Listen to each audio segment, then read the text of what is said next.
মূর্খ ধীবর ধিক ধিক তোর বরে আরে মূর্খ ধীবর মা কুটা কুটি পশুছি পুଅର କି ଚାତର ଏ ଭଲ କି ବରତି ନ ଯିବୁ ଆଜି ପଡ଼ିଛୁ ଭେଟ ଏ 1617 ମଣି ଭାଙ୍ଗି ଦେବେ ତୋ ଆଣ୍ଟ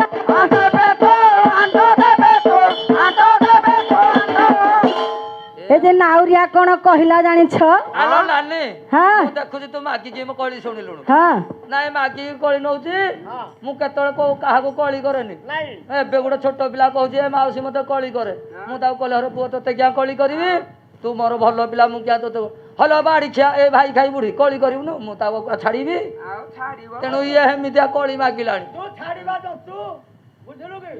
ତୁମେ ଯୋଉ କଥା କହୁଛ ମୁଁ ମାଗିକି ଆଣୁନି ସେ ମତେ କହିଲା ନା ଇଏ ମନ ଦୁଃଖରେ ବଇଛି କାନ୍ଦୁଛି ହଁ ହଁ ନାଇଁ ଏ ବୁଢାର ସିନା ମାଇପ ଥିଲେ ଜାଣିଥାନ୍ତା ହଁ ୟାର ତ ମାଇପ ନାହିଁ ହଁ ଜାଣିବ କଣ ଆମର ଅଛି ବୋଲି ହେଇଥିପାଇଁ ମନ ଦୁଃଖରେ ଇଏ କଣ ଭଲ ମନ୍ଦ ଜାଣିଛି ଦେଖିକି କହିବ ହଁ ହଁ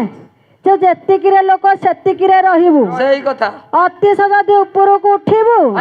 ତାହେଲେ କଣ ହବ ଜାଣିଛ ବାଡ଼ିଖିଆକୁ ଦଳି ଦବା ଦଳି ଦେବା ନୁହଁ ତାକୁ ଲକ୍ଷ୍ୟ କରି ବାଇଆ ବାବା ବାଇଆ ଗୀତାରେ ପଦରେ କଣ ପ୍ରମାଣ କଲେ ହଁ ନା ଯେତିକି ଚୁନାକୁ ସେତିକି ପିଠା ସେତିକି ଚୁନାକୁ ସେତିକି ପିଠା ଯେତିକି ଚୁନାକୁ ସେତିକି ପିଠା ଏ ଗରି ଯାଇଲେ ଟି ଲାଗିବ ମିଠା ବାୟ ଧନଟି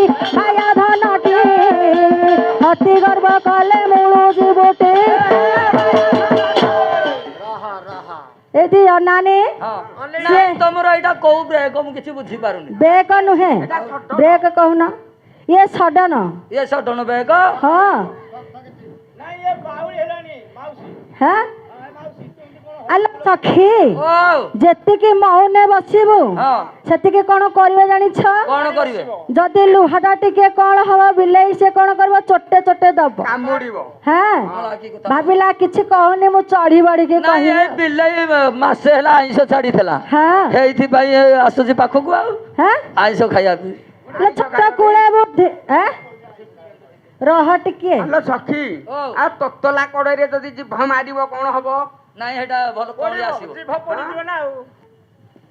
ସେଠି ଟିକେ ଲକ୍ଷ୍ୟ ରଖ ଇଏ ହଉଛି ଛାର ଧୀବର ତାର କେତେ ଗର୍ବ